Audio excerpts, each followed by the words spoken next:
என் வீட்டில் சில பொருட்களை காண்கிறேன். யாரும் பயன்படுத்துவாரில்லை.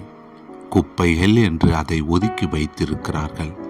அது நான் நேசிக்கும் பொருள், நான் விளையாடும் பொருள், தவமிருந்து வாங்கின பொருள், பெற்றோரிடம் அழுது மன்றாடி பெற்ற பொருள், அதிக நேரம் செலவிடும் பொருள்.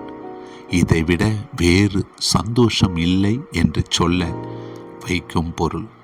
ஆனால் அது இன்றல்ல, பல ஆண்டுகளுக்கு முன். இன்று எனக்கும் அது குப்பையே. ஏன் அப்படி ஆயிற்று? அன்று என் அறிவு பொக்கிஷம் என்றது, இன்று அதே அறிவு குப்பை என்கிறது. ஆம், உலக வாழ்வில் காலம் தாண்டும் போதுதான் அது உண்மை, எது பொய் என்பது தெரிகிறது. எது அவசியம், எது அவசியமில்லை என்பதும் தெரிகிறது. ஆம், பலர் தங்களுடைய மரணத்துக்கு பின்புதான் குப்பை என்பதை அறிந்து கொள்வார்கள்.